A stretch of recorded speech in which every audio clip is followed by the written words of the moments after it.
Hello and welcome back. Today we are continuing our Kilwa run.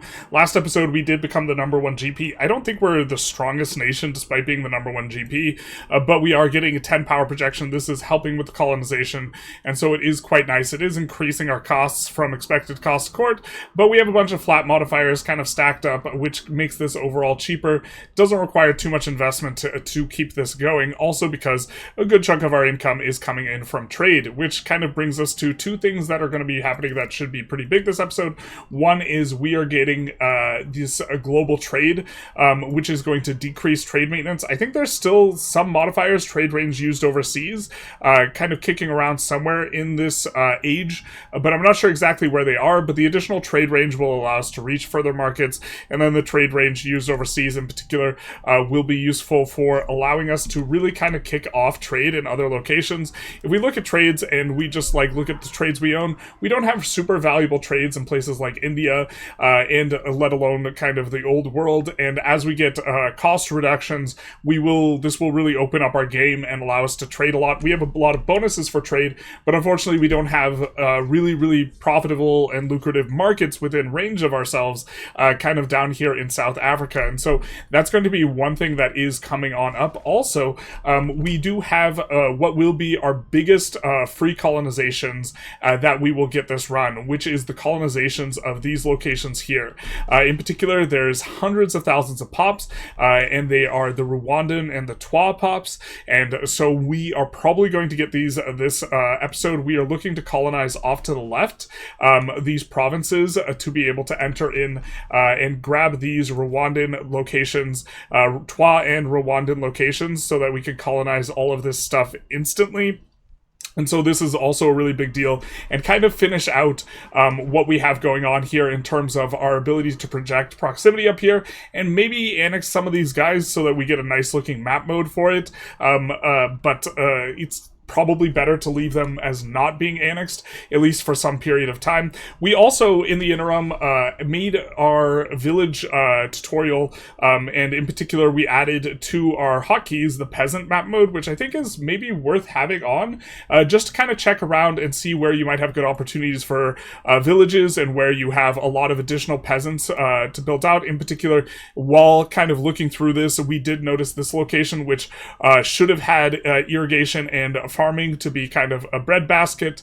It has enough pops to support this while supporting the livestock, and so this would be useful for really kicking up the food to being several hundred instead of just plus 100. Food has been a subject of some struggle. Also, we didn't hotkey it, but the tribesmen are something that has been a struggle for us in general, and we should be doing a little bit better in this regard. You can see that one of the main reasons we have been using subjects has been to eliminate the tribesmen. But now we have which we got towards the end of last episode, a law which allows us to settle the tribesmen. We are going for settled colonies. Just kidding, not that one. Our native policies integration, which includes, we are also trying to push spiritualists. We probably get that trend this episode, but also we get promote tribesmen on completion of these colonizations, and so this will be good for us and will give us immediate peasants, which will also help with the food issue, because the peasants will have base food production, which the tribesmen do not. And so that should be a little bit better for us as we kind of continue on here and get ready for the next age in the Age of Reformation. As we are getting to the point where we can start rumbling with the big kind of major Indian powers of Vijayanagar and Hoysala, I think that it is worth it for us to really expand out the number of heavy ships that we have. These guys are the naval hegemons, if I'm not mistaken, or kind of are oscillating between who has the naval hegemon, and so they are going to be having quite a few of these. Oh, it looks like it is England, actually. But Hoysala 32, Vijayanagar 25, that is mainly what we are going to be wanting to compete with them, is having more heavies than they have. Heavies are really expensive. We have a discount on our light ships in terms of maintenance cost from our, in my opinion, very powerful religious, or not religious law. Certainly it's a religion for us in our very powerful, where is it? We have a law specific to us that is going to be our, where is it? Is that our military? All right, there it is. The Kilwa light ship maintenance, which is quite strong, but we will not be getting any such discounts on the Carracks, and so they are going to be expensive. I think we're going to look to slowly build them up rather than just pay for an enormous fleet all at once, because, well, actually, I mean, we say that and then we add a whole ton, because this will kind of shock our economy in terms of maintenance costs, I think, and so we don't want to do anything too crazy, and it's not like we're imminently trying to fight Vijayanagar. I think in general we are going to be wanting to wait for a power spike that we will get by getting a tier 4 unit. And so I find that this is often kind of the Arquebusiers power spike is one that we have kind of played into quite a bit, where we get the very first infantry power spike. Also important, we only have infantry from age 2, not age 3 infantry, and so this will be good for us. Also, Arquebusiers is going to be the first infantry that gets powered up from level 1 in terms of its power to 1.5, and also the number of, in this age, I believe this is the first phenomena where these guys will have less than half the infantry quantity in terms of the number of units, and the damage is, of course, this times this. I think that the cavalry is maybe still better in this age, but the infantry does allow for the assaulting of forts. We've also noticed that finally our colony has researched the ability to build plantations, and so we're going to slap down a whole bunch of that. Look at that, massive plantation levels. Now, of course, with the way that stuff employs up, they do a little bit of funny business where the first however much employment you have in the RGOs cannot be employed effectively in the plantations, or they won't demand the additional slaves. However, if we still get 8 levels of these building fully employed, it's going to give us 8 flat cotton, and then plus 80% cotton. And so 15 flat cotton, right, plus 80%, that's going to be an enormous amount of cotton that is going to be produced in this market. Now, the dream, the hope, is that we can produce up in, and actually also we can get more levels if we de-urbanize it, but then it makes it harder to get slaves, because they will sometimes have slave centers where if they take slaves, they will be taken back there, but I'm not 100% sure whether or not they could take slaves. It does look like they are Sunni, so they will import slaves from us, and so they will probably be able to get these operational somewhat well. It remains to be seen, but we now have a bit of an issue, which is that we don't control this market, so we are not going to control where the cloth is moving to. And so this is an important detail. We do have a 40 trade advantage, but they have 150 of Vijayanagar. We might even be able to patrol this market up to controlling it, and so maybe this is what we do with our Kilwa DAOs. Now, the Kilwa DAO has been just absolutely insane for us. Really, really do love these improved light ship units, because not only are we getting a discount, which we discussed earlier, they get plus 0.06 relative to the bark, and so in this age we will not even be researching in the age we're currently in, it's not even worth it for us to research the light ship. It's only in the age of Reformation where there is one that will be giving us more, but I'm not sure if on the basis of either efficiency per upkeep or efficiency per sailors, if it's even as effective as the Kilwa DAO, we would just need more Kilwa DAOs, and so this is really, really nice, and I think that what we're going to do is we're going to try and go for taking control over this node using our trade ships here, and so we'll split some off from somewhere. I think in general we've been pushing extras over here as we're kind of trying to push the maritime over here, so what we're going to do is we're going to move these guys on over to patrol and just sit in this region here. Also, just kind of a quick note of how things are going in regards to that. We were pushing, that's why we went the excess, is so we can push past our maintenance and then just maintain with all these little fleets that we have been doing. We have been having our other fleet here, which is currently repairing, so that's why because we upgraded to regular Carracks, that's why we're not going to have these guys. Actually, you know what we could just do? We could detach the damaged ships and then carry these out over here. Really been enjoying tremendously these Zambucks, which I don't think we're going to ever upgrade ever. This is our transport, 300 per unit, but what it is also giving us is a massive 12 maritime presence per level. I think that the level, yeah, this is 3 times what a transport normally does, so these transports are effectively light ships, and so these flexibility is really nice, and so we'll move these guys over here, and what they'll do is they'll bring the maritime up to the point where this 10 stack or however many more additional ones of these we need, we'll be able to kind of keep it maintained. But the initial bringing up we are doing with our military fleet, which we're probably going to drop the galleys from. Currently there are some galleys, or we will have the galleys just kind of sit in whichever the northmost fleet we have over here is, because an important note about the galleys vis-a-vis the light ships is the galleys, or if we take a look at the movement speed, 4 movement speed on the transports.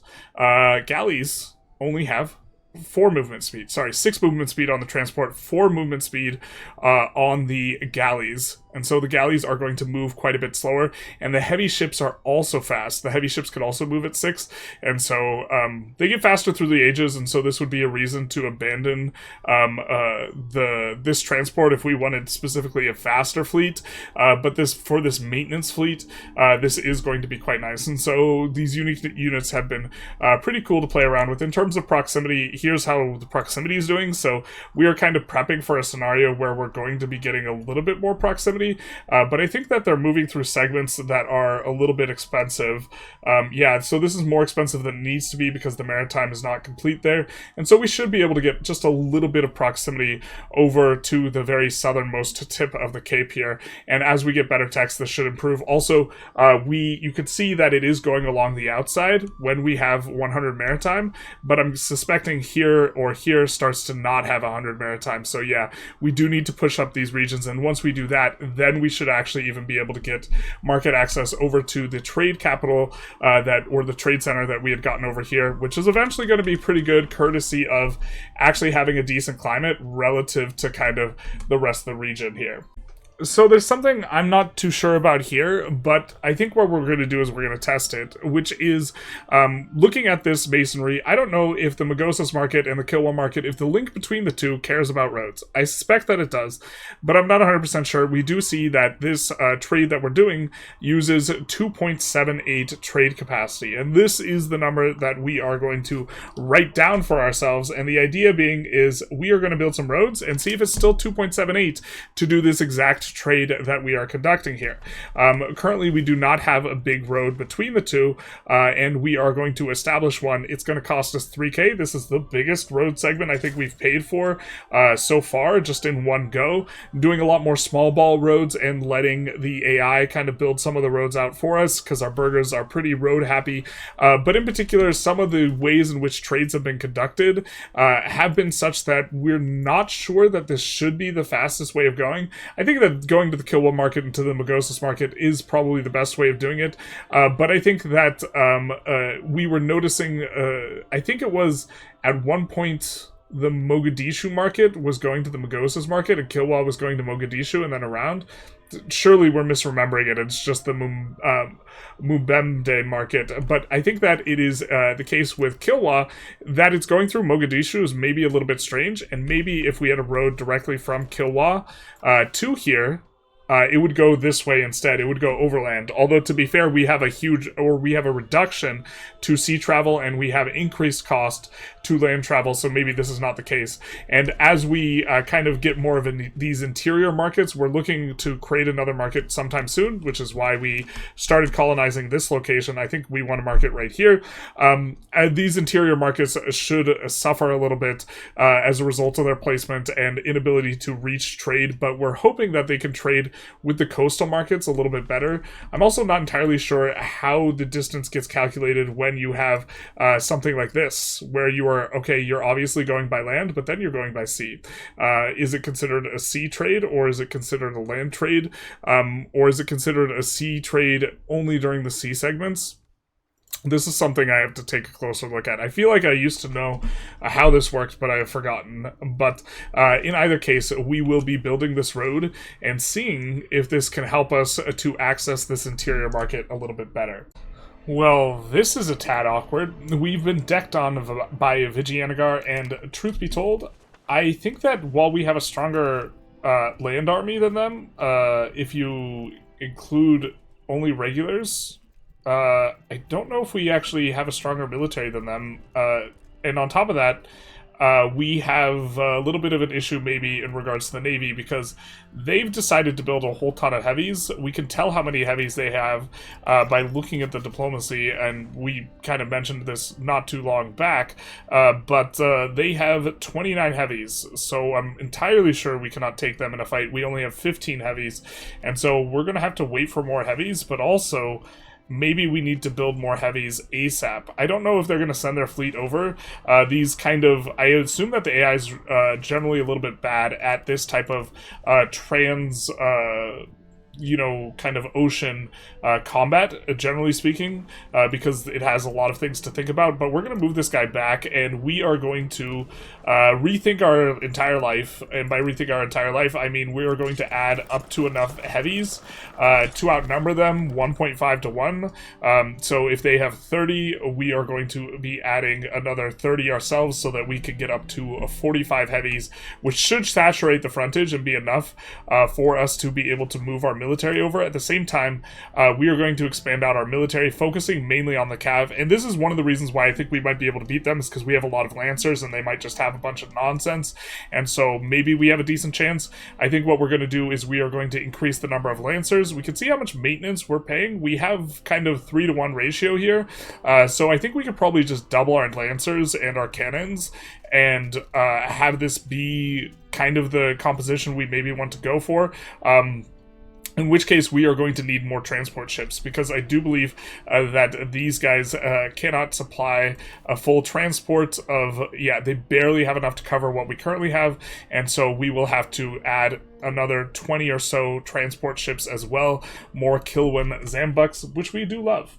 So they are dusting up their subjects, but a very important point here is that looks like the fleets are relatively clear, and the important point was that with our subjects over here, we have not been engaging in any shenanigans. We have not been culture flipping any of these guys. We have not been religion flipping any of these guys, because this possibility occurred to us. Also, country strength of all vassals relative to overlord is starting to creep up here in terms of a modifier. We still have plenty to maintain good loyalty, but we do have to keep an eye on this. But the idea is these guys are loyal, so they cannot be separate pieced, and we did this specifically because in case India declared on us, we would have plenty of time. They wouldn't be able to just blitz down our subjects and get them like in a, oh no, not like this, not like this. This guy can be separate pieced.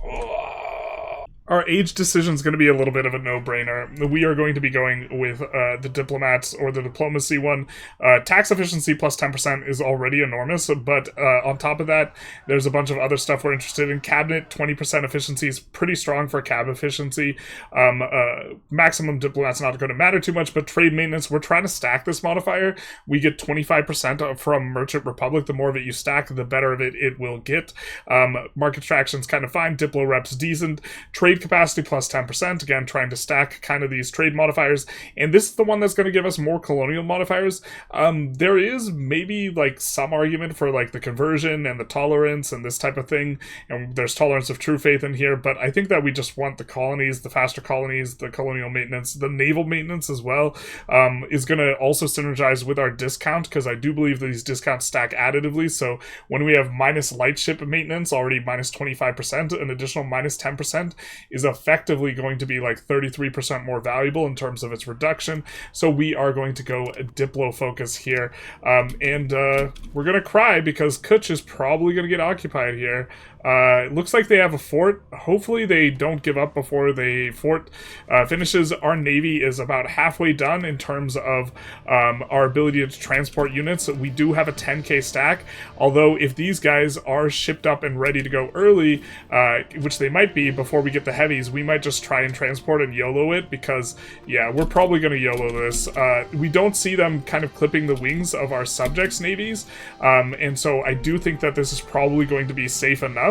And if they catch us in transit, I guess bully to them and we lose the war.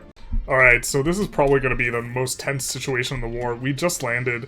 We're sending our navy back to Mogadishu. We don't want it to get clipped. They definitely have a big enough navy to clip us, but I don't think they can resist this army. We'll rebalance. We have 29 in reserve, and I have a sneaking suspicion that this is not all regulars. In fact, it is not, and so we should just readily trounce this army that we have here. Even though they outnumber us close to 2-1, I think that they don't have enough regulars. The regulars are, oh, it's not even close. It's not even close on the first tick. The cavalry gets in and they are getting absolutely smashed. This has been the closest test we've had so far, but we are eviscerating the guys before they even get onto the stack. So yeah, not close. All right, we're fine. We're A-okay. We should have this war in the bag, in which case we probably could have fought them earlier.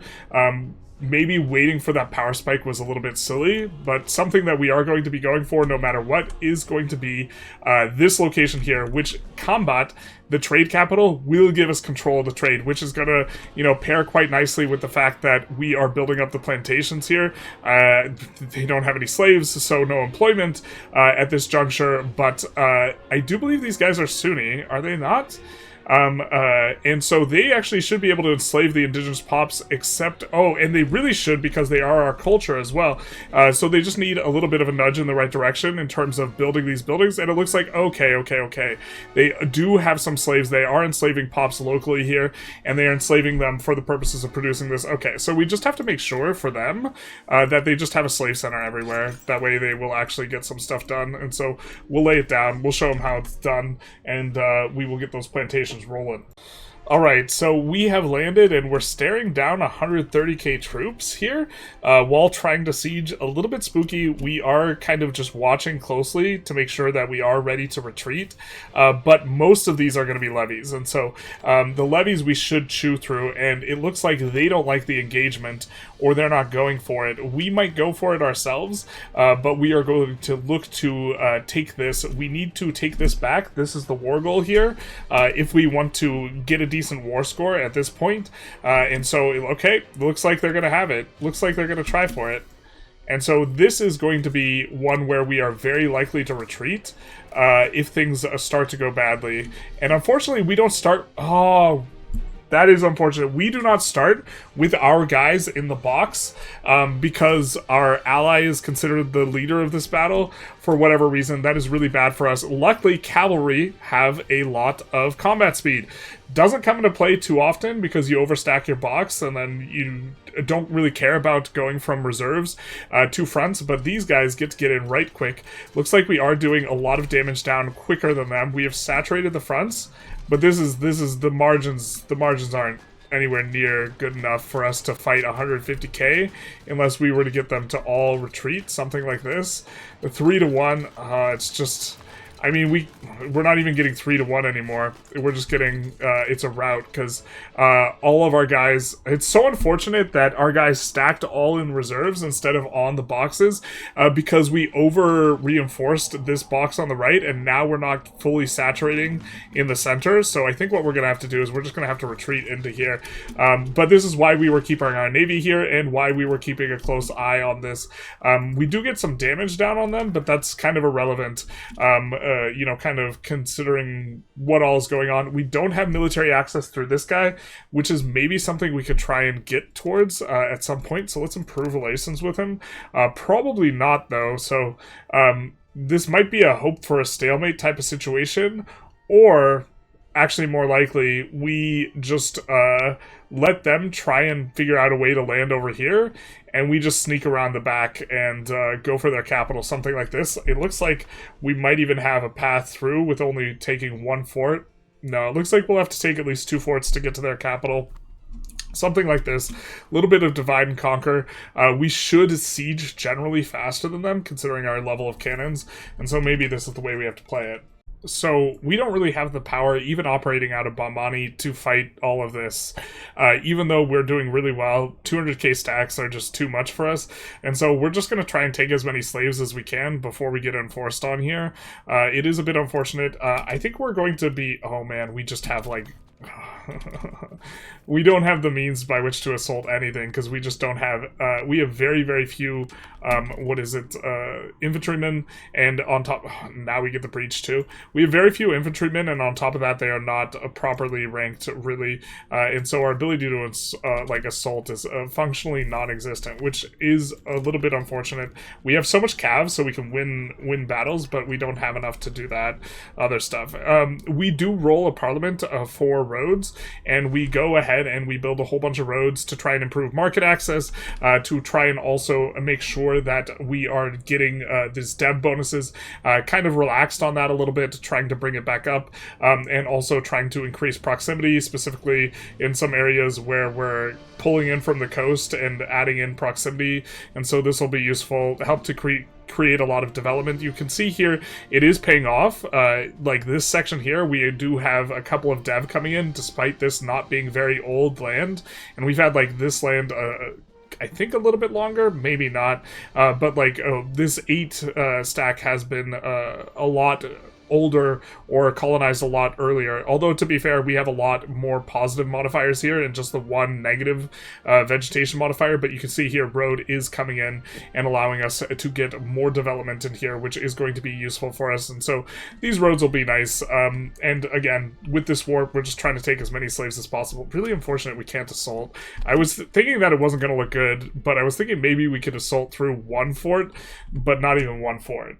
So they get access through this guy, or they declare on this guy, which looked like really bad news for us, except for they're kind of single filing their troops into us, and so we're getting really nice battles here, and so it's looking like we're gonna just wood chipper through tons and tons of troops, and if we can tick them, I believe, below this 12% or this minus 12%, I think they can't enforce on us, and so maybe this is an opportunity here for us to actually get something done. We just need to take a couple more sieges and hope that they continue to kind of pseudo single file us.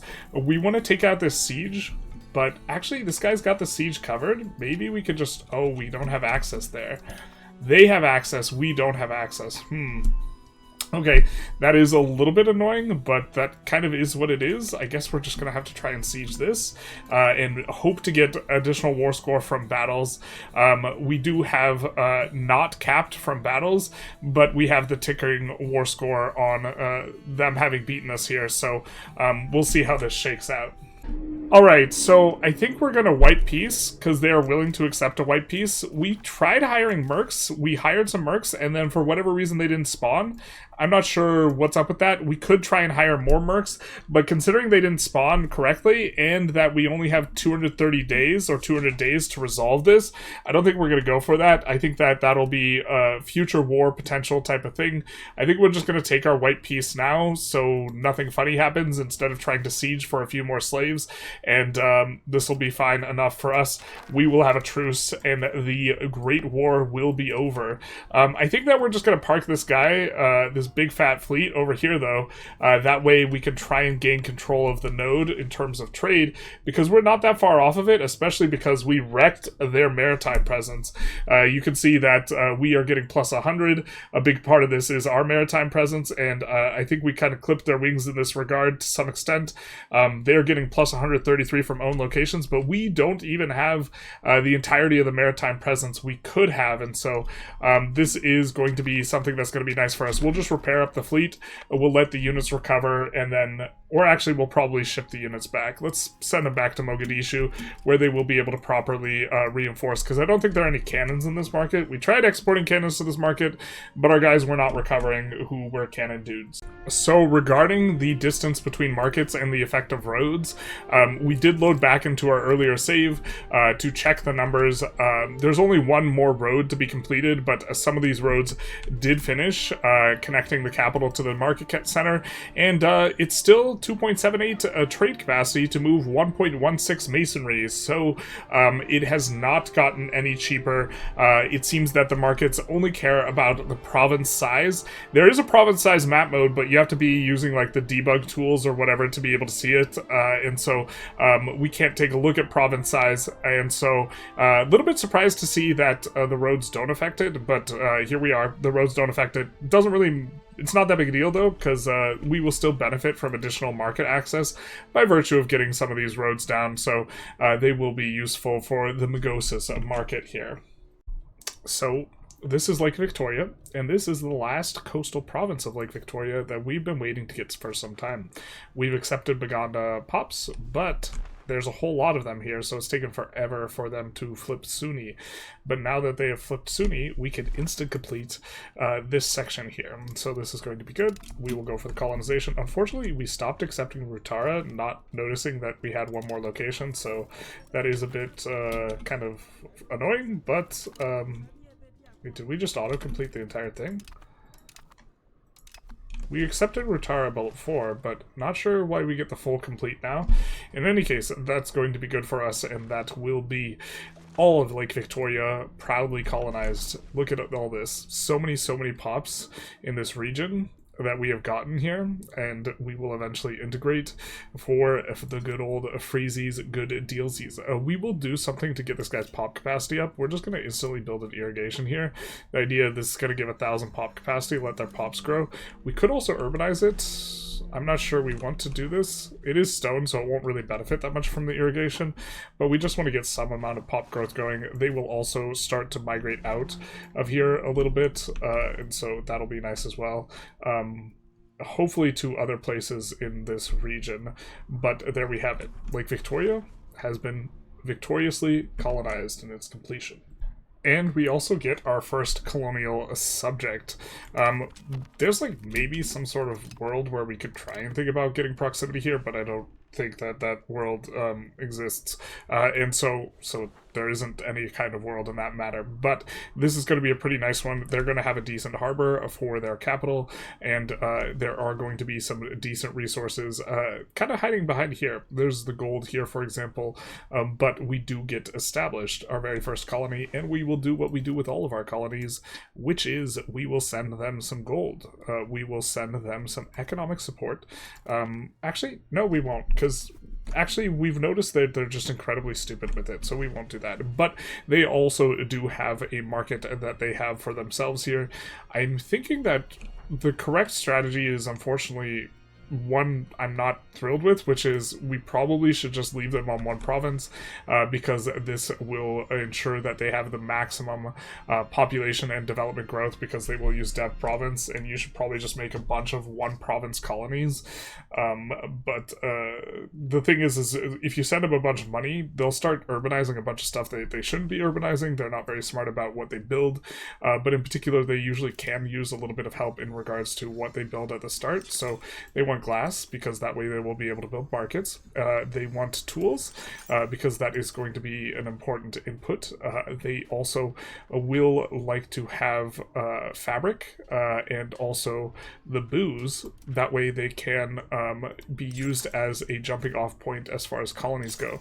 And so we'll set them up with all that for now. I'm not sure we'll send them any sort of slaves just yet, but that is going to be the first one. Right now we're kind of waiting on colonizations to be able to find other spots, and so we will keep poking around. In particular, we do want to get in on the Caribbean, which has the most lucrative places.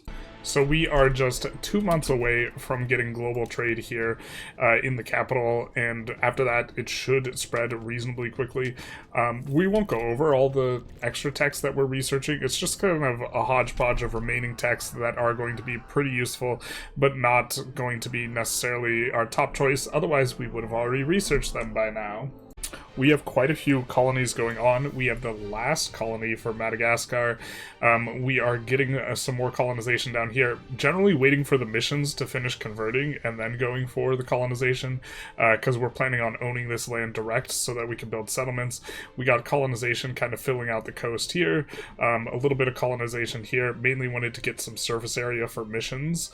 And then we have just a general kind of westward expansion from from where our power base is going to be around these lakes. We don't need to do this colonization over here, or we're waiting on this one to finish to be able to push over, doing a little bit right here, and then this place is going to be nice, and we probably should have colonized it forever ago. The reason being is this will allow us to explore over here in this direction. We definitely want not only to be able to explore there, but to be able to declare wars there, and it's really not that expensive from the perspective of the amount of pops we need in order to colonize to finish this, and so definitely want to get this one in. Should have done it a while ago. Alright, I must admit, I'm a little bit confused. We realized that, taking a look at this, we actually needed this location, Kivu, to be able to push in over here. And we go for the colonization on Kivu, and we get it instantly, which suggests to me that you don't even necessarily need accepted pops if you have enough power projection.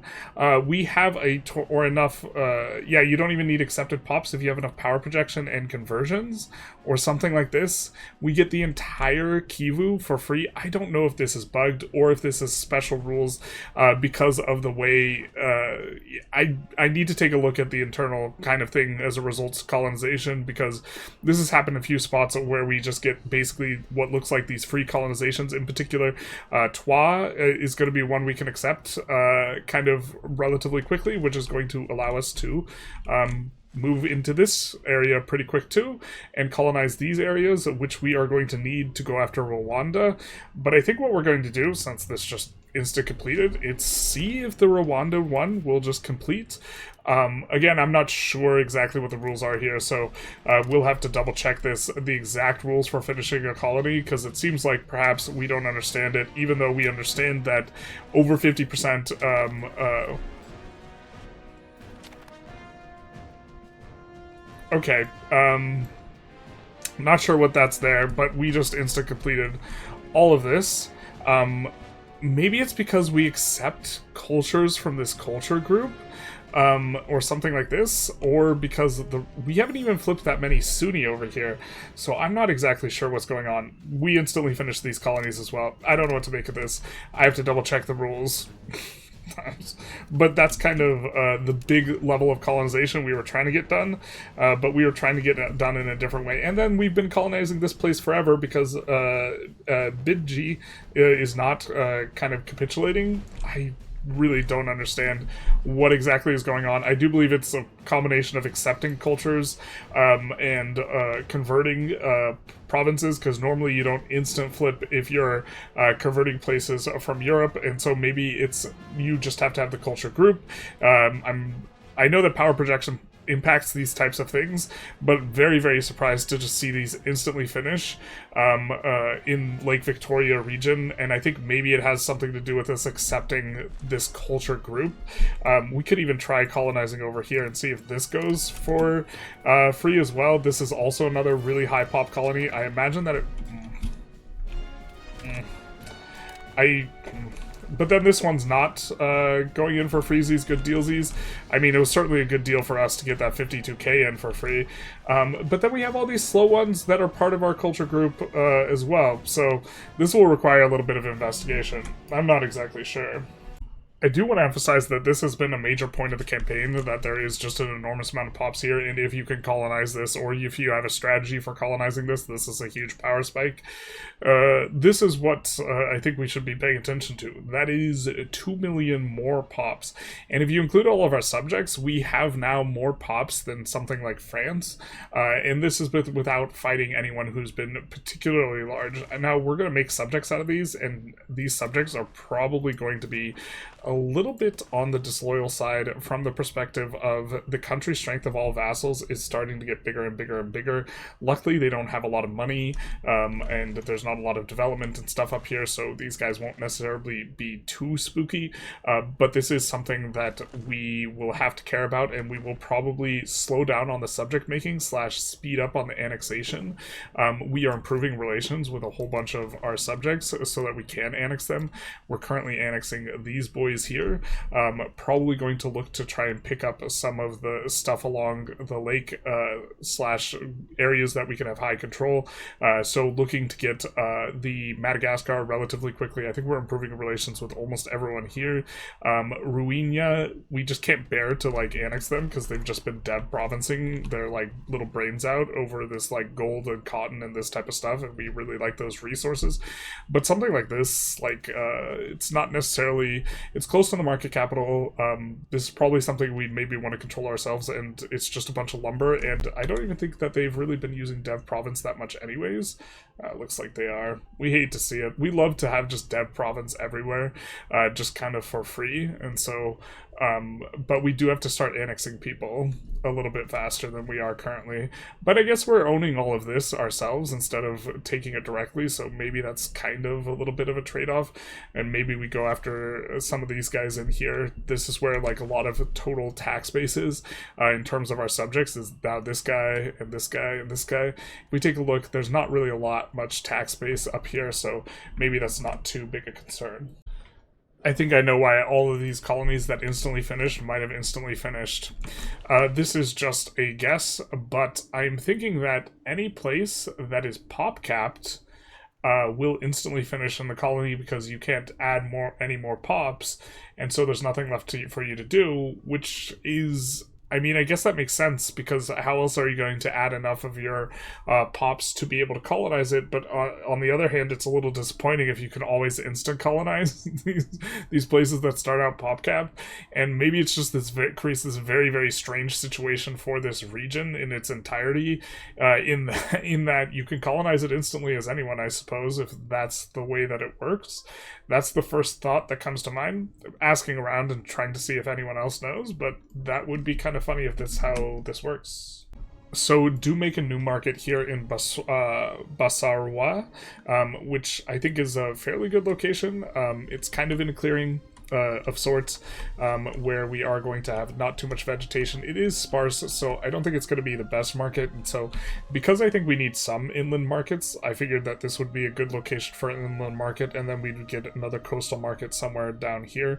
I think that there's probably a market to be made somewhere in here for better market access, especially because markets don't really cut through vegetation that well, or market access doesn't cut through vegetation that well, and was kind of thinking about maybe this location here in Boruma.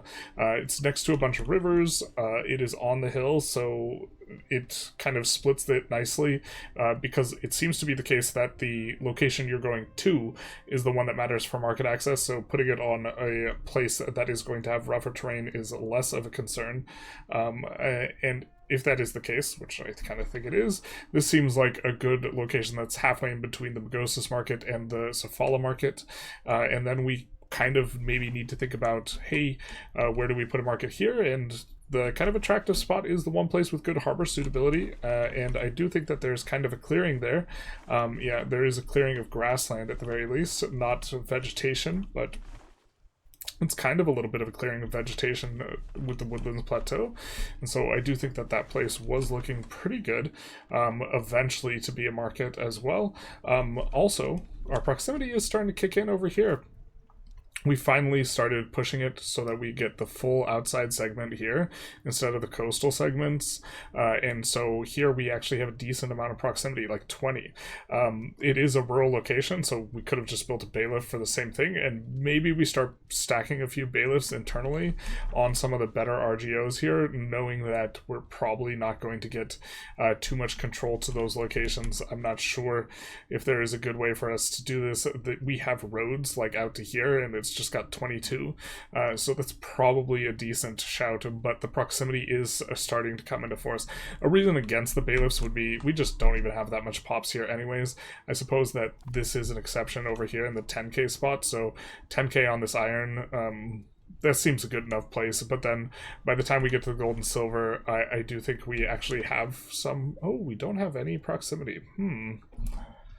Maybe the gold and the silver and the iron then. I was thinking that we had enough proximity here, but looks like we maybe don't, and we have full roads here. So let's go ahead and plop down the bailiffs in those locations. We'll just take a quick look, a peek, and that will be that. So those places will be nice. So the really good RGOs, I suppose the gems are probably also okay here for a similar reason, and I think we will leave those alone.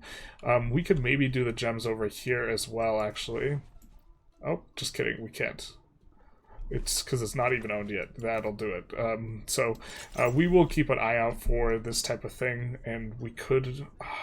Africa is such a big continent. It feels like we shouldn't be allowed to build a bailiff over all this way, but we can build a bailiff over here, so I guess we'll build one here and all the gems here, and start to solve some of this more further away issues by utilizing bailiffs, I think. Again, these locations don't really have a lot of pops, so really not super worth stacking up a lot of proximity to a large extent, but the bailiffs, specifically on the good RGOs, will generate a little bit of income, so that'll be nice. Something I don't like about the colonization changes is that you don't get to pick where the colony is coming out from now, and this is significantly undermining us in the respect that we would not be colonizing out from, you know, kind of the Kilwa market as anywhere near as aggressively or near the capital, because we want to have a lot of pops here, and the amount of colonization we're doing is just completely hoovering out the pops from the capital location. So the capital region is just relatively weak, which kind of makes us want to move the capital up here. That way we have a whole bunch of pops from which to pull, but that area is not prepped yet. But in particular, we've been trying to encourage migration to this location. You can see it has a ton of migration attraction because we want to get it to we want to get it to 30k pops so we can upgrade it so that we can build a pound lock canal.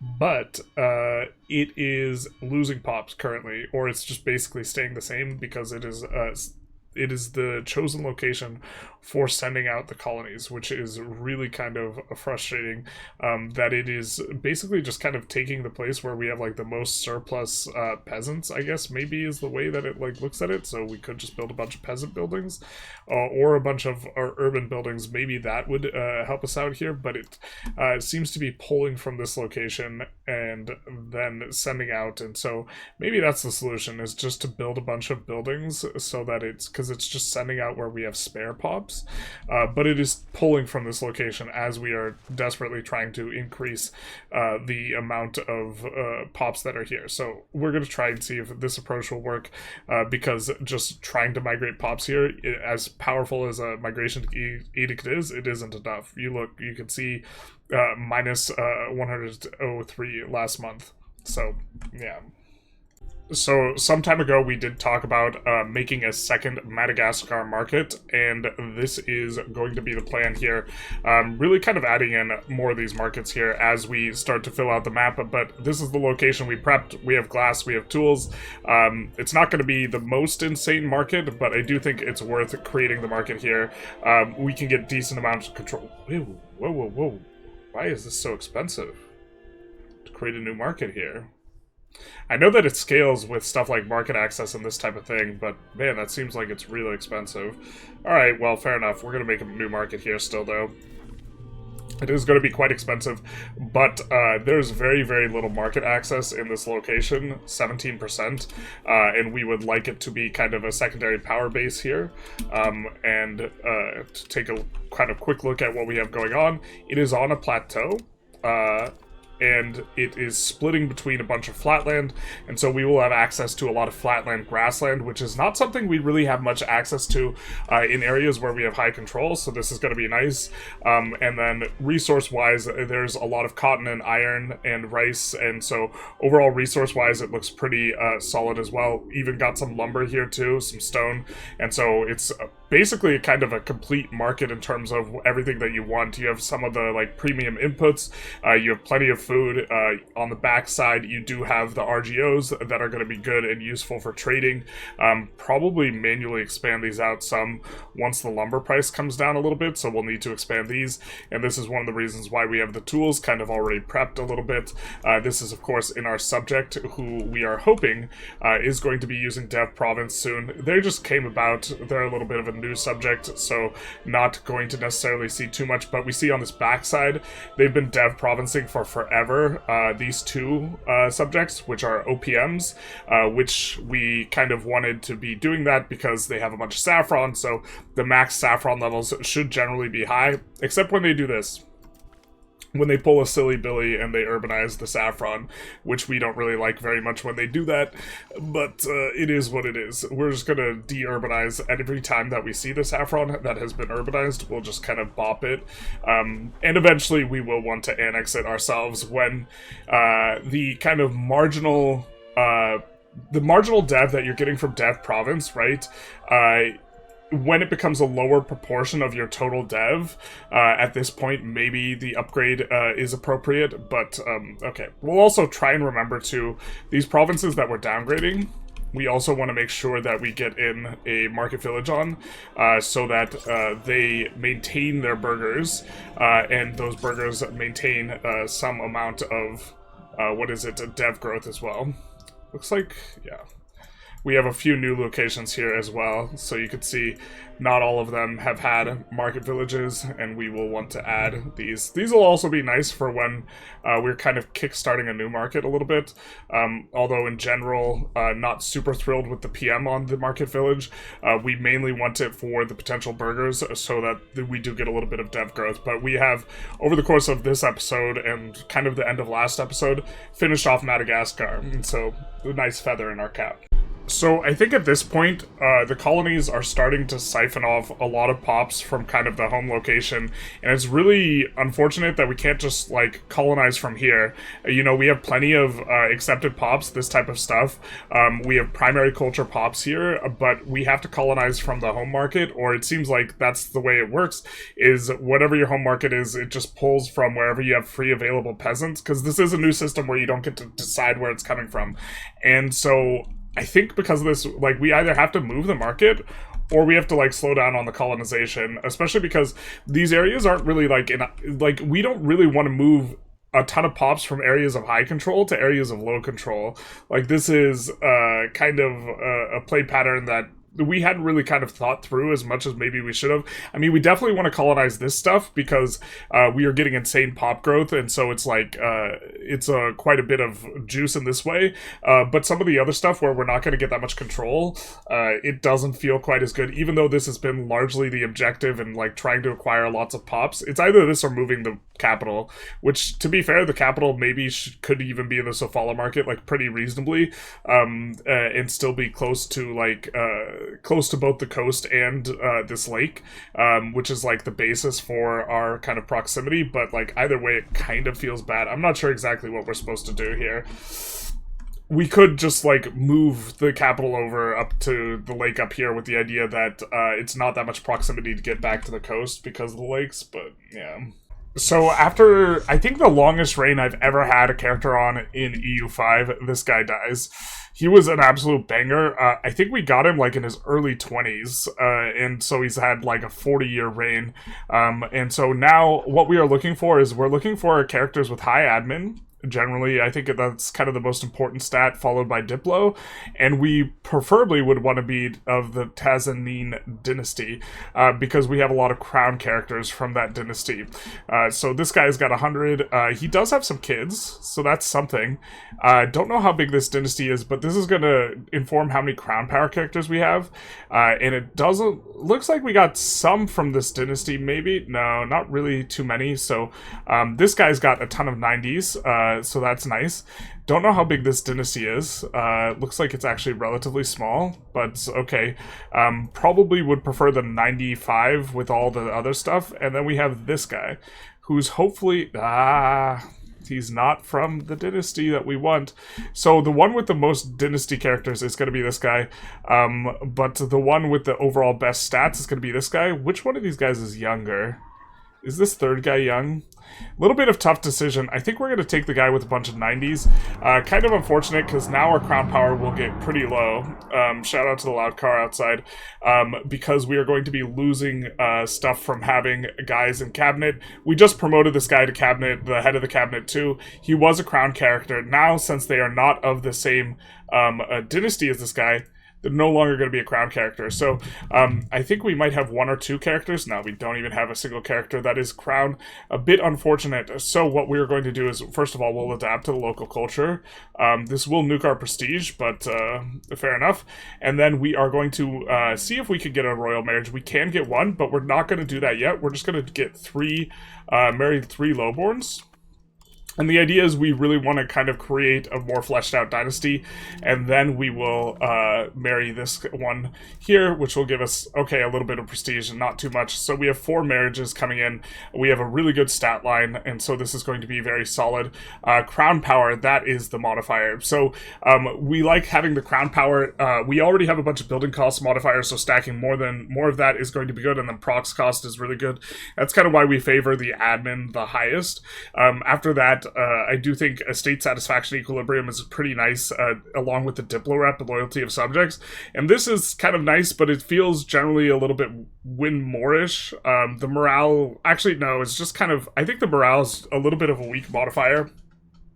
And so the military cab action bonus is nice if we're doing a lot of that, but generally speaking, I think the admin and the Diplo are way more important. We have a little bit of everything, so that's going to be nice. Hopefully this guy lives 20 plus years and we can get at least some crown characters in there, but even if we can't, this dynasty will be greatly expanded. So if another person from this dynasty starts to perform well, then we will be able to get some stuff done. Unfortunately, these characters, not of the dynasty, even though they are from this character, a little bit, right?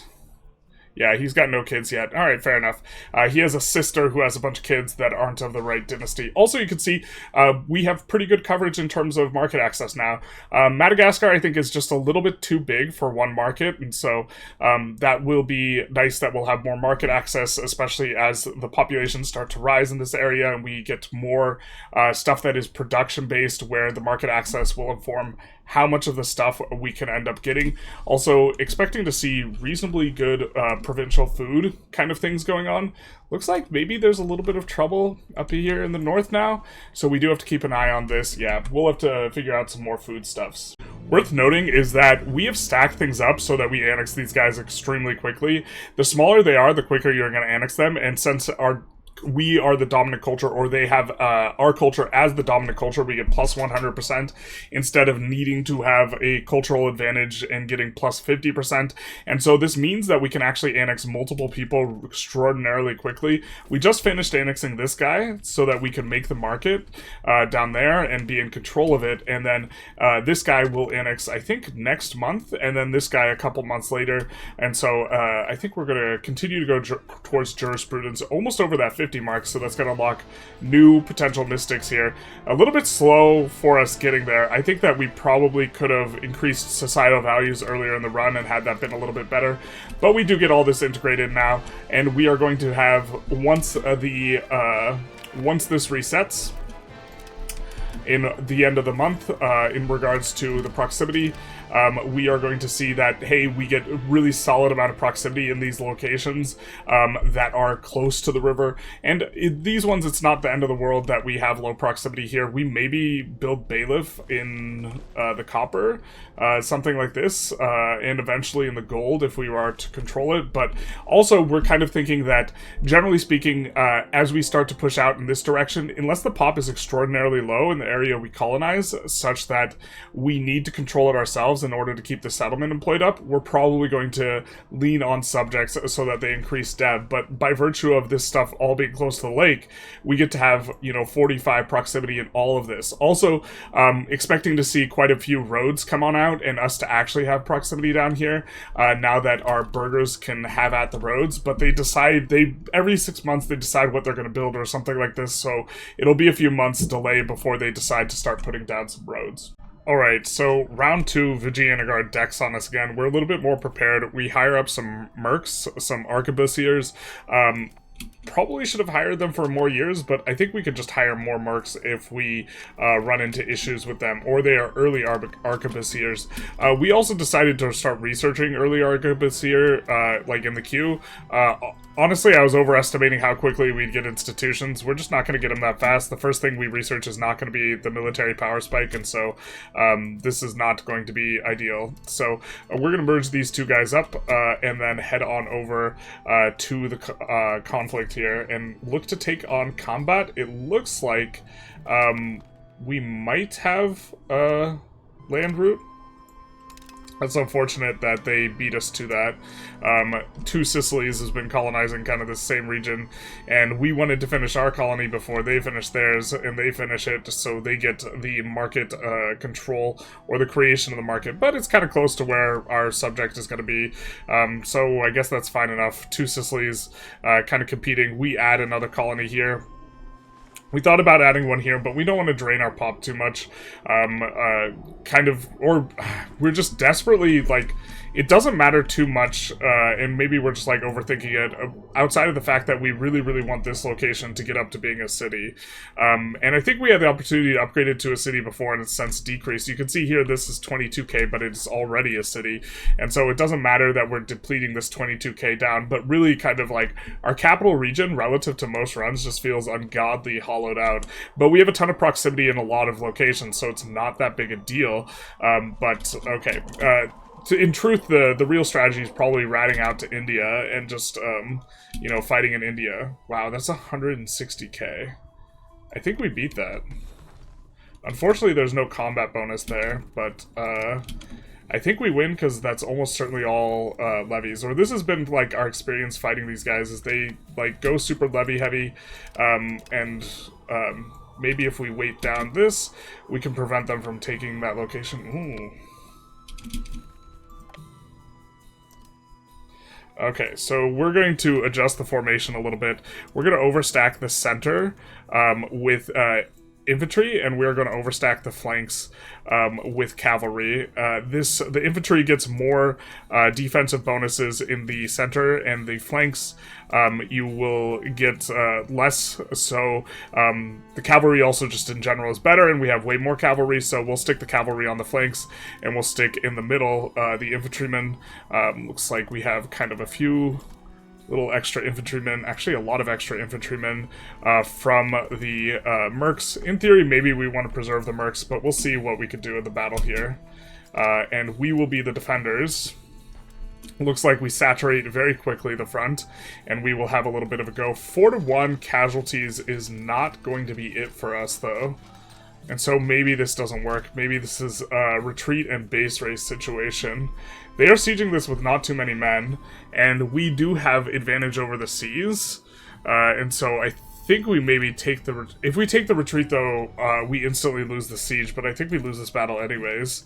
This doesn't look very good for us. And we are losing mercs when we are doing this. So even though we're causing more casualties, they have more regulars than I had anticipated they would have. So we're going to retreat. We caused 3-1 casualties, take out 3k troops, but we're just going to shift up here. A little bit of a change up. And why are we out of food? We have food access here. What? Oh, is it because there's no food in this province because he's eating it all? Is that what's going on here? Okay, well, a little bit unfortunate that, but we should be able to just come on over and outmaneuver him, generally speaking, especially because we have access through Babani, so we can just create, let's see the stack weight here, 15k. Can you transport a 15k? You cannot, so we're going to need 2 armies, or we're going to need to split these guys in half, unfortunately. We'll just auto-adjust them for now. We'll do a little bit of this. I think we have fleet basing rights as well. A little annexation finishes there. And so what we will do is we will come in... Oh, do we not? Did they revoke this stuff? We had access on both fronts here, but let's see. We'll purchase fleet basing rights. Alright. I guess that's needed to unload in this way. Yeah, that is. And so we will be able to do this, and then head on over here, and then bring in the other guy as well. And so, okay, they have a 160k stack here, and that is a little bit annoying, but if we can outmaneuver them at least a little bit, then this will be good. And also, taking a whole bunch of slaves will be nice, because they can wind up, we have more slave centers in the capital region than anywhere else, so increasing pops in that region is going to be nice. Looks like we do a little bit of a number on their navy here. But yeah, they're... I wish we had the next tier of units. Really kind of didn't want to fight Delhi until we got up to kind of the next tier, and this is not the soup we've been swimming in. We're gonna wait for advantage here. I think we have to wait for them to clear out, because I do believe this is +2, yeah. And while I think we beat the 20k stack, we'd just as soon be the defender in there. Oh, no. Oh, there's so many guys, dude. I don't know if this works. We can see how it kicks out at the start. I mean, okay, we're doing more than 10-1 damage. This should be okay. Oh, now it's 5-1 and we have less dudes. Yeah, I don't think we win these, man. I don't think we take these. Whoa. A little bit unfortunate. I guess we could just try and do damage to them with our navy, because we do have a much bigger navy, and we do have fleet basing rights and the like. We have encountered a bug where retreating through territory, they can sometimes stack wipe you in a way that doesn't seem like it should work, or we encountered that last war, so we have to be a little bit careful about that, I suppose. But we can reinforce, and we have, with the infantry that we have gotten up, we can assault forts as well, so we could just take a look and see, okay, maybe we just go for the pops here and look to gain like 10, 20, 30, 40,000 pops in our kind of home region just by sieging down stuff, even if we're not in very good shape to win the war. Wow, what's this? They just have troops everywhere, man. So many troops. How many do they have in total? We kind of only have... Yeah, we're fighting 650k with our 20k stack. It's just not enough. Our allies functionally don't really have access, or the majority of our allies don't have a way to get over there. I wish you could use your navy to kind of facilitate subject troop movement.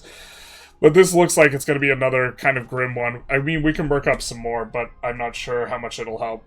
Alright, so we added more regulars, and we got access through this gentleman here of Idar, and so now we're going to try hit and run. We came in here, we assaulted the fort, and then now we're just going to dip after refilling the garrison. I think that they have fewer cannons than us, and the AI is generally pretty passive about assaulting when they have enormous armies, and so we do push in a little. We also get slaves here, so the amount of pops that we're losing to the assault is probably pretty marginal, and now we have a +1 fort defending, and we can just come back here, let ourselves recruit up just a smidge, get up to 17k, and then we can come in and try and wipe out this stack. I think we maybe are supposed to wait another month, but we can also just do hit and run just in general. We've also finished annexing over here, where we are expecting to get decent proximity. Of course, we got to wait for the month to reset, but we are kind of annexing according to areas at this point, because we do have the ability to culture convert, and I think we're going to... Have we finished? No. So right now we're culture converting this area, so because we want to try and get these places as cores. They're not cores just quite yet. They're a little bit close, but after that we'll culture convert you know, this entire area here, this area, and so this is kind of where we're annexing out from, just all the areas that are adjacent to the capital area. Well, we try and take out what we thought was a vulnerable 25k stack, and then there's 100,000 troops here. But this means that they are just kind of stacked up here, and to be honest, we're getting decent casualties down. We do want to make sure that we control where we retreat to, so it looks like we're losing this battle anyways, so we will retreat there. But we get like 20-1 in terms of winning the troop count, and then we also had sieged this down, trying to kind of zig and zag a little bit here. They get a little bit of progress on the fort, but I think that that's okay, an okay exchange for us. It does look like we have the peace imminent modifier again, and let's just check if they're, maybe this is just another white peace situation, and they occupy here, but did they refill the garrison is probably an important question here, because if they didn't, then we're just going to come back and we're going to assault it again and kind of establish a little bit of control. Unfortunately, we don't see what's here. It is a +1, so we can kind of walk into it a little bit. But yeah, we just walk into it. Speaking of walking into it, yeah, let's just retreat out here. 3-1 on the casualties. That's not too bad. Our navy has also taken quite a bit of a beating. Looks like they're recovered up, but they had been pretty low health. So why don't we, after retreating here, just come into the navy, and we're just going to go somewhere else where they do not have any sort of troops. In fact, why don't we just ambush them here? Because I think this is a +1 or +2. No, it's +0. But we should win against a 20k stack here. This is maybe a little bit risky because we just get stack wiped if we lose this, but I don't think we lose this. So I guess they could have hundreds of thousands of troops waiting in the wings, though.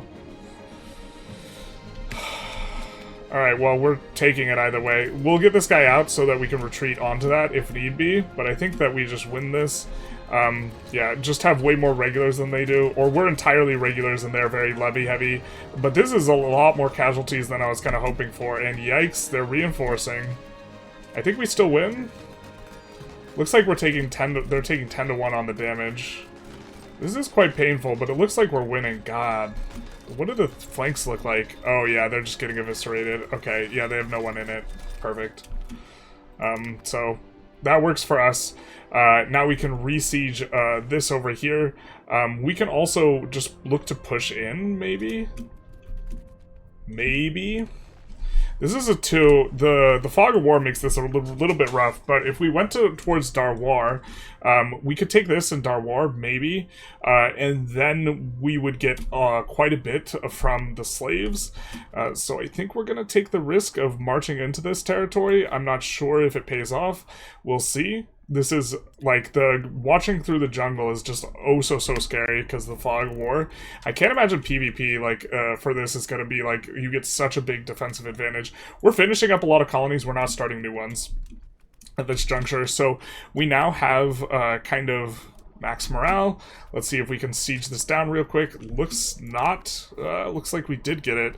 Refill the garrison and then come back and siege this, and we should get a whole lot of slaves here. Off to the side, you might not be able to see it, but we do have these notifications. You can change your notification here, but we have 2k slaves kind of like per location here, and so that is going to work out for us. The thing is we have to try and figure out if there's a way for us to grab this, because that is going to be the war goal. But also, white peas is not that bad for us. So it looks like it's going to be another white piece for us. Can't take anything. I don't think we can get to this capital. And we have some various kind of house cleaning things that we want to do that requires being at peace. So continuing to raid them for slaves, we'll just hold off for another time. Basically, once we get the next tier military unit. So we do get global trade embraced up here. I think we're going to just kind of go for a short little stint towards the extra iron and, more importantly, the tools workshop. This is going to be probably the biggest power spike. Normally, the fine cloth is kind of a bigger power spike, but with the changes to pops needing to have a certain level of income to fully kind of have their fine cloth demand, and the fact that we have relatively low dev, means that I think that the fine cloth for us, relative to kind of most other runs, is not going to be as big a power spike. You can see our demand for fine cloth is only, just in terms of local demand, like 5 in our main market.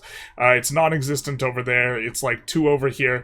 And so what can we really get done here by just jamming a ton of fine cloth? Whereas if we look at some of these other markets, like in Europe, you notice that they have much more demand for fine cloth. And okay, maybe we can get our guys over the wealth level, but it's not what we have is not anywhere near Europe, and this is just kind of maybe indicative of some of the issues we have.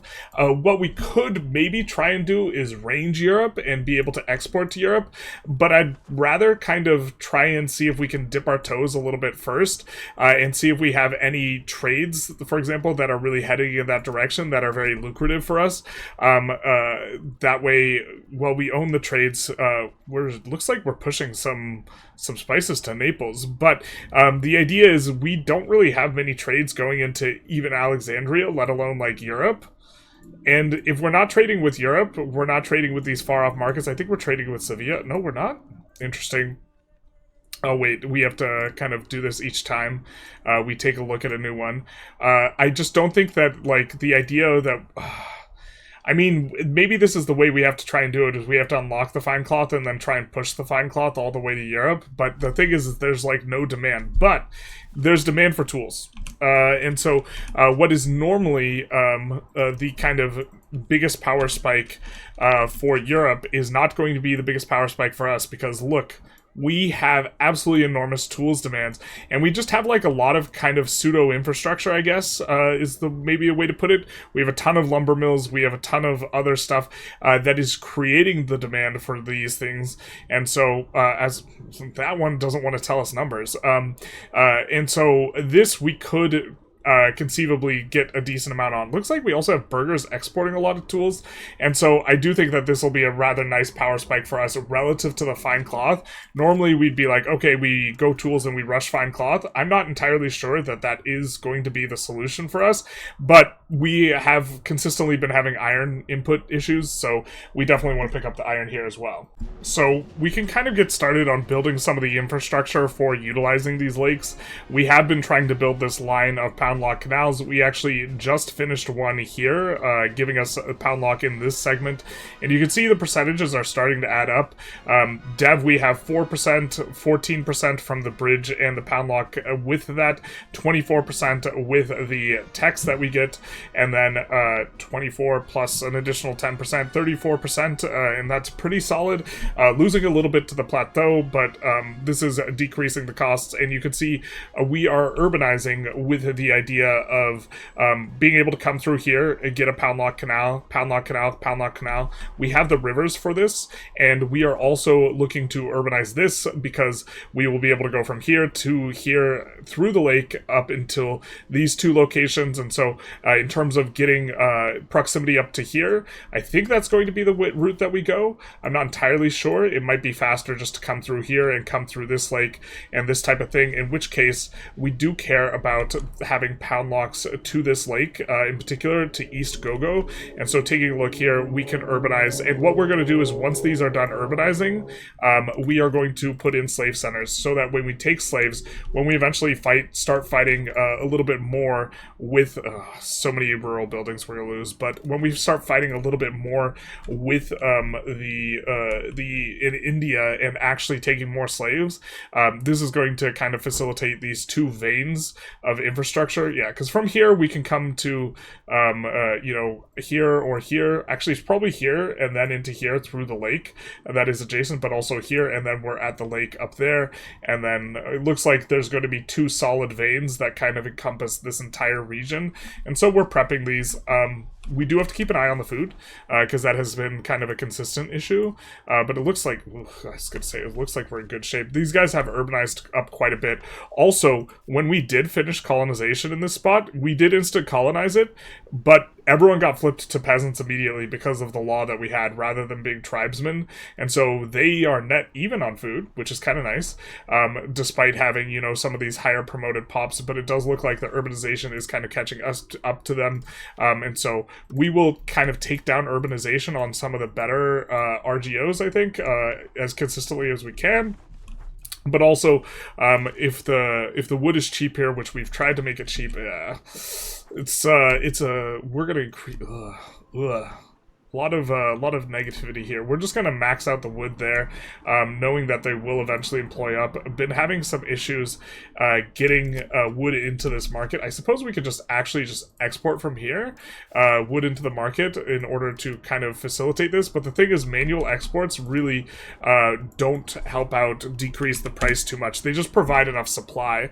And to be fair, we're short on supply, but the solution's probably a little bit more to go for more of these, and then let's kind of nuke this out and this, and so we can kind of see where we can build these. And it's looking like, yeah, not too many spots, but we'll just max them out where we can that we think is in this market, and hopefully that'll help out. So our trade maintenance at this point has gotten very, very low, which is really nice for our very marginal trades. You can see our maintenance per capacity is 0.07 instead of 0.5. We have around 90 or 85% reduction. There's another 10% in the tree, but something I'm a little bit concerned about here is there even more? Because after you get to 100% reduction, the modifier becomes dead for you, which is a little bit annoying. There is another 10% here. I'm not sure if we have another bit on the horizon, but if there is, then that means we probably deslot the bank ledger system, which, to be fair, I think might not even be really generating us as much money as we would like. If we take a look, we are getting, in terms of the minting, we are getting 130, 1/6 of this, so 20 ducats is from, this, and then we are also getting the trade maintenance reduction. And so if there's another source of trade maintenance reduction that we're not aware of, then we probably want to switch things up in terms of what we're going for, and we might even want to switch things up as is. We've honestly been paying a ton for gravel roads just in terms of our overall costs, so this is maybe an adjustment we could have made throughout the run, but at this point we're slowing down our expansion just because Kilwa is so depleted, and so there are some other good things, like administration of shipyards is decent, especially the harbor capacity. When we don't have a lot of harbor capacity, basically every single one of our urban coastal locations would be greatly improved. And then there is raw materials output is a really nice modifier as well. I'm not sure. I feel like this used to have a requirement, but this is a lot nicer when you have a bunch of spices. We have mercury patios and we have a lot of gold and silver, so this would not necessarily be quite as good. There is also the not provincial tax system, although this is kind of okay. Max tax is not a terrible modifier. We're thinking more along the lines of a tax efficiency here, something like that. In terms of income, we are generating a lot of income, though, from trade. In terms of proportionality, it is out of the 1,600 we're earning, 600 is from trade, and another 800 is from Diplo, so that means a full half of it is not from taxes, not even including the minting.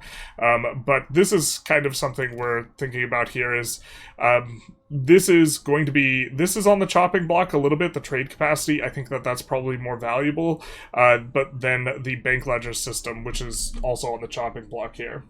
So, after, 200 years, we finally roll up the school that we kind of wanted to convert to this entire time, which is the monthly dev school. It does get progress towards mysticism, which is a little bit annoying, but we have been wanting this, so we are going to change to the main school. This is going to cost us 50 stab, but well worth it. We really want the dev. Dev is kind of where we really lack, and so that's now our new main school. Woohoo! That being said, we get to kind of invest again. The one we gave up is we gave up percentage trade capacity, and I just don't think that's as good for us as the dev is, and so now we will be getting additional relative to what we have with urban grants and maxed out prosperity. We will be getting an additional 20% flat dev all over the place, and the fact that this is our new school does encourage us to annex people, because if we take a look at the school, we highlight everyone else is or we released all of our subjects with this other school, which is going to have 20% less flat dev. And so if they're not using dev province, it's almost certainly going to be better for us to just control the territory ourselves. And so we probably want to be slightly more aggressive about annexing.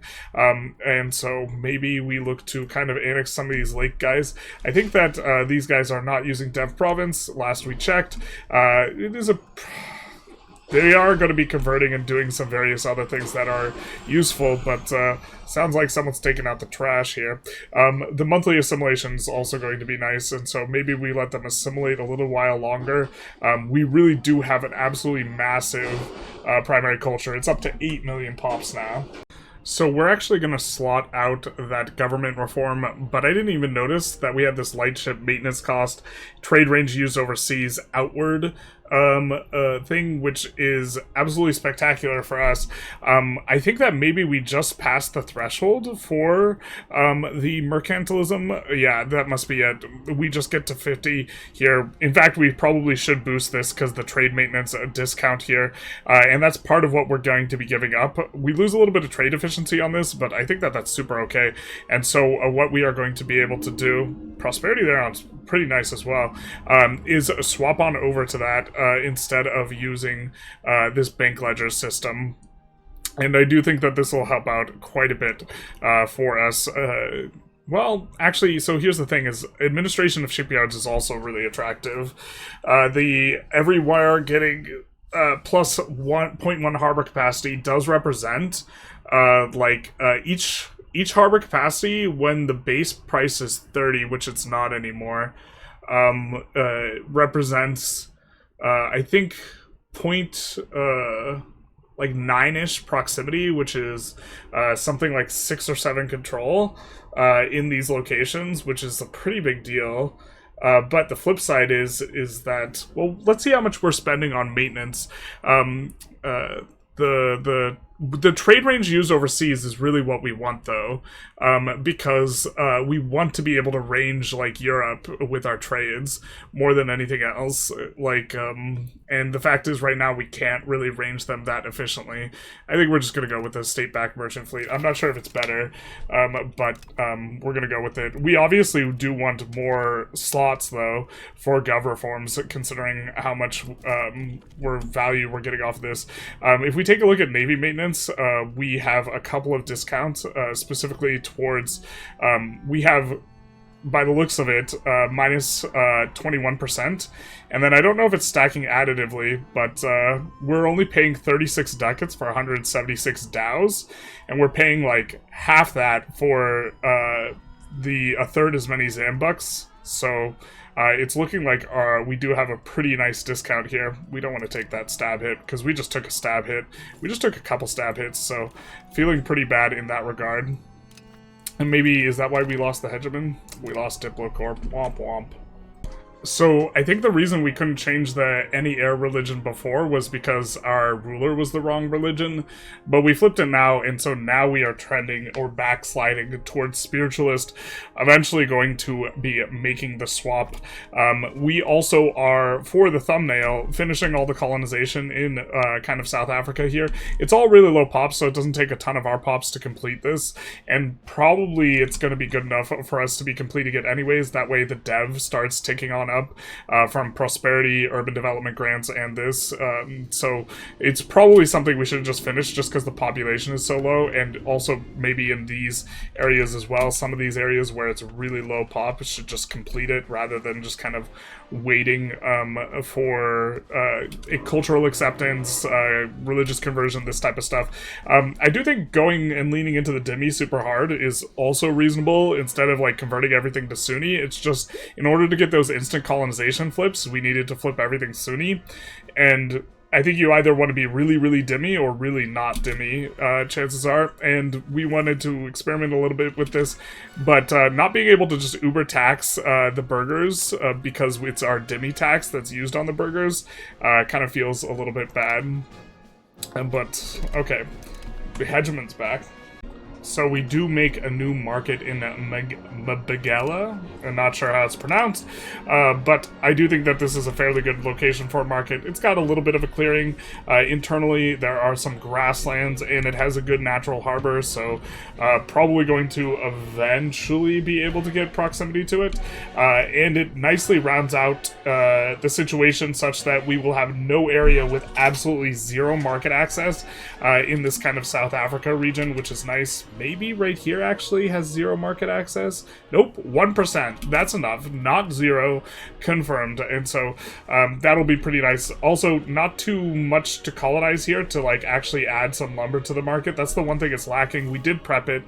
We do have these masonry coming in. I think we have sand. We made sure to make at least a little bit of glass and tools and the like, so that the place would be able to function, you know, once it's independent from this market over here. I think maybe could make a market here. Probably don't want to. I think that the market that wants to be created is kind of the one that we've referred to over here, and maybe something like in the middle of all this, but like in here, like in the grassland clearing would maybe make some sense, especially because that's the area with the lowest market access.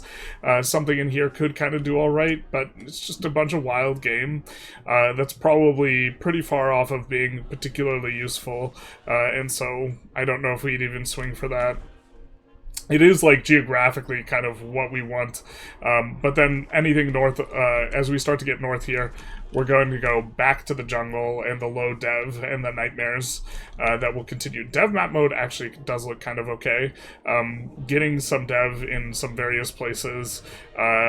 I mean, it's mainly just the base 5 that we have from finishing colonies, but a lot of these colonies aren't that far from when they were finished. In particular, we've been deving province this for quite some time now, so it is kind of shaping up quite nicely, gaining a total of, yeah, that's a lot of flat, 0.1, 0.1, 0.4, so that's 0.0, or 0.001, so 0.006, so 0.11-ish, and then modified by percents to be 0.0133 is a pretty solid gain.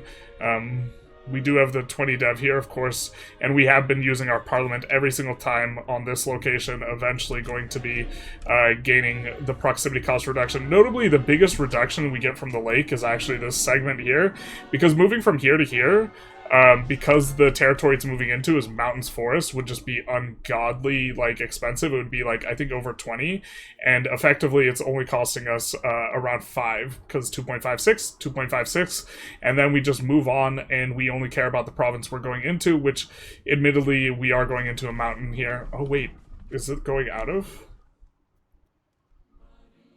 Brain lag.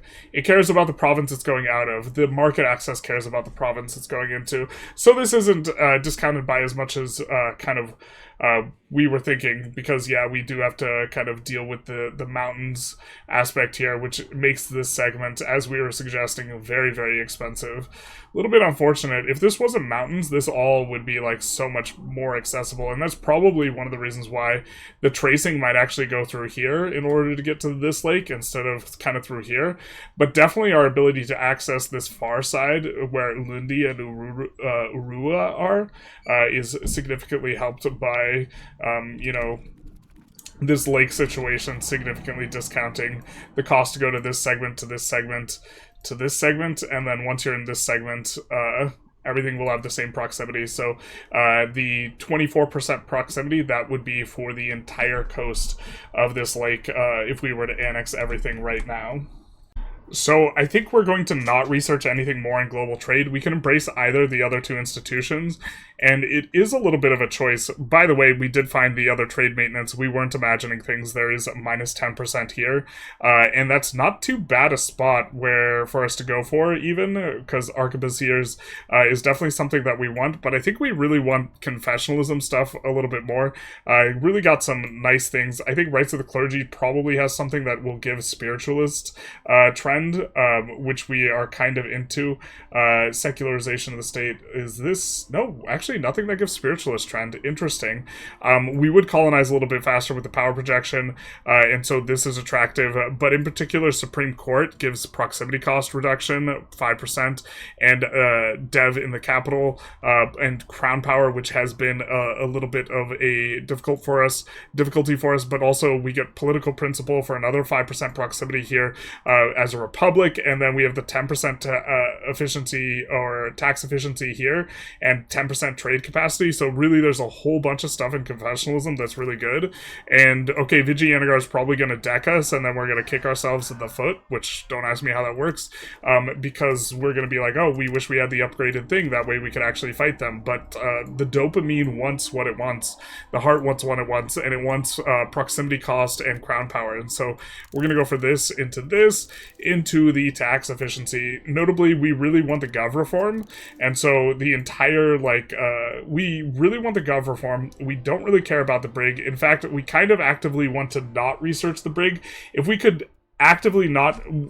I think the Kilwan Dow is, or I mean the Kilwan Transport unique unit is just better than this brig, and so this is actually going to brick one of our good things, but we really want to get at this tax efficiency, so we're probably going to have to end up doing that. It just feels incredibly bad to do, but I mean, what are you going to do? Coming in through here, we're going to require less pops to finish our colonies, which is a concern for us currently. We're going to get the government reform to get the government reform we want. Supreme Court's going to give us 5% proximity and 10% crown power, 10% crown power, and then administrative principle, political principle, 5% prox. All of this we're super into. We could even go for subject opinion. No, not opinion. We would want loyalty. Opinions kind of doesn't matter. And then also we have to keep in mind that Mercury patio here is also going to be a really big deal for us. So maybe we could even skip on breaking our transports for now. It is going to feel pretty bad, but eventually we do it. But I think that maybe it's such that it's a big enough disadvantage that maybe it offsets how good tax efficiency is, especially considering we have to go 1, 2, 3 techs to get to it, whereas this we just have like all goodies. And so we will be going the left side of the tree here. Alright, so we switched map modes a little bit so that our subjects would get mixed in with us, use the same color. I think that this is probably going to be the last episode. There's a slight chance that we record a little bit more, but we got our Lake Victoria thing. We have the entire area colonized now, under our control. It's got an enormous amount of pops. It's still a little bit of a slow cooker because we're still trying to use the subjects here, but annexing the subjects is a little bit better than it has looked before, because we are getting the dev off of our new school, and the people we want to annex are not this school, so they won't be getting the dev, and we would rather... This is one of the big reasons, although we still do want them to culture convert and religion convert to some extent. Probably have to religion flip this guy from Bantu, this type of thing. But I think that the trade range, unless I'm not understanding how trade range works, unless trade range decreases cost when you get more range, I think that we're just not going to be able to really cut it from the perspective of really stimulating up the economy. If we take a look at Tunis here, and we look at trades, and we look at just the trades we own, we're not really trading anything with them, these guys, that is finished goods. And we don't have a lot of demand for finished goods in our own economy. I guess Alexandria, we are pushing a little bit of some stuff, but we're mainly just pushing spices.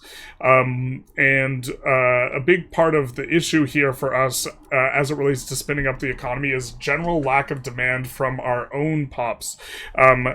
Fine cloth is the best example, and we've gone over this before, but there is a new modifier, and we need to take a closer look at exactly how this works, where if your estates don't have enough money, they don't have full demand for stuff, and one of the things they don't demand is cloth. And so maybe it's the case that if we let all the tools come through, this will kick these guys across the threshold by which they demand fine cloth, and the entire economy explodes up, and it's really big. But also maybe it's just the case that the development's too low to create demand for these types of higher tier goods, and this basically prevents us from like spinning it up to begin with. What we would want is actually our estates to pour a lot more money into goods rather than building stuff. To be fair, them building stuff has kind of been alright, but look, the burgers are just accumulating 175,000. They've made 175,000 ducats. They have so much income, and they're not spending it on goods.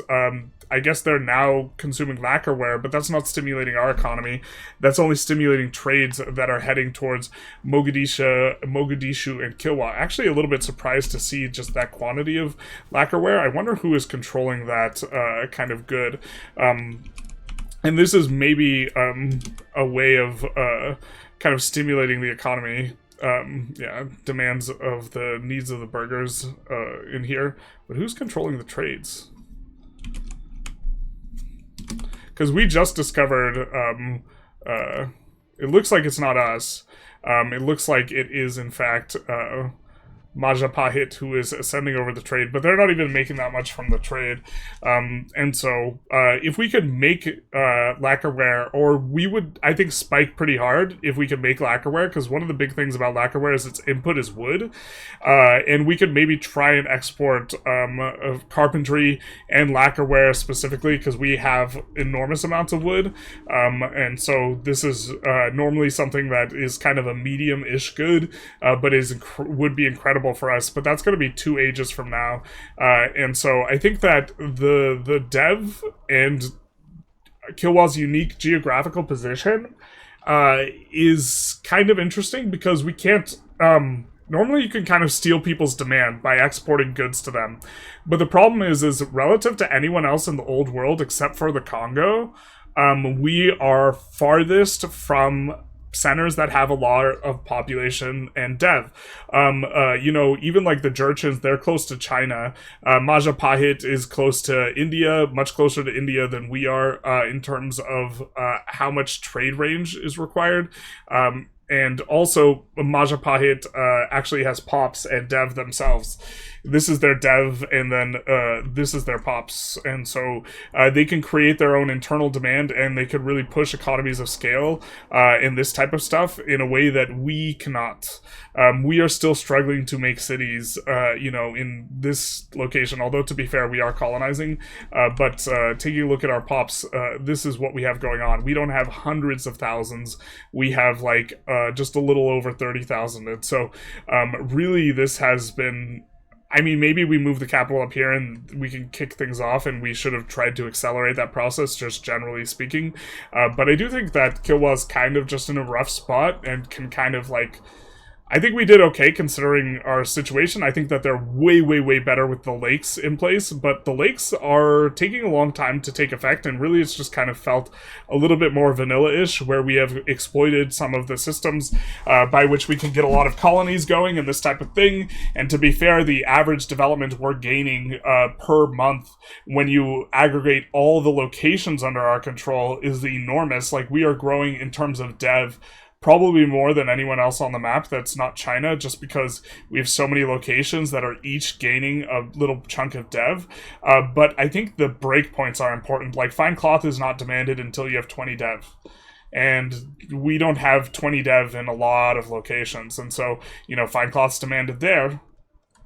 But that's the Sofala market. We have fine cloth demanded in a few locations, not a lot of pops. And the pops scale up how many nobles you have, and this type of thing, who are a big source of the demand. And also, so are the burghers, but we don't have enormous chunks of burghers. We have 26,000 burghers. If we head on over and we look at Majapahit, and we look at something like this, and we look, hey, they're going to have 25,000, but they're going to have 25,000 everywhere, not just in their best 3 locations or something like this. And this is the AI piloting them. It probably would have made more sense for us to move the capital to Mogadishu and flip to Somalia or something like that, given that Mogadishu, there's actually a decent amount of dev here. It's flatland and it's grassland, so it will come up much faster. And so even though we've said about having more proximity than anyone else, or prosperity than anyone else, prosperity's been capped. We've been really particular about using subjects to expand out dev, all this type of stuff. We're still having to eat through these modifiers for basically in all the locations we have that are anywhere close to our power base, monthly development growth, in addition to starting out at 0 dev or 5 dev or less than 5 dev. Oh, the places we had started out with less than 5 dev. Any finished colony is 5 dev. But monthly development growth minus 33%. And then I do think we have, like, a lot of this is also going to be hills or plateau. Hills is going to give minus 25%. Plateau, I think, is minus 12.5% in terms of development. Or do they not have a dev penalty? No, it's minus 10%. Okay. But it's just a lot for us to try and kind of start things up. It has been a really slow ramp. I think at a certain point, just the sheer number of locations will just be overwhelming, and we will have decent infrastructure for the number of locations we have because of the lake stuff. But it's 1561, and normally for a lot of starts, this is like where you are just like, oh, we just popped off and we're making 2k or 3k or this type of thing. And Kilwa is quite a bit behind that mark. And I think that we're also getting to the point where it's starting to be a lot of micro, and it's going to take me a long time to record episodes, and that's also a big part of why I don't want to record this run any deeper, because I want to try and be a little bit more efficient. I think you can kind of see where this is going. Maybe if people overwhelmingly want me to record more episodes and see what happens when you spin up, when we annex this, when we get all the control here, maybe moving the capital and like letting the dev tick up a little bit. But I mean, it is ticking up a little bit. It's not the case that it's almost at 20. It's pretty far from 20 in most of these locations. But this has come along quite nicely down here, though. The population growth is really sweet in terms of the population invested versus the population you get out when you have, like, this 3% pop growth area. And so, like, there's a world where we have, like, 15 million pops, but we're really weak for 15 million pops. But, okay, we have, like, some stuff going on for us. We control all of, you know, South Africa or the southern portion of Africa, including the Horn.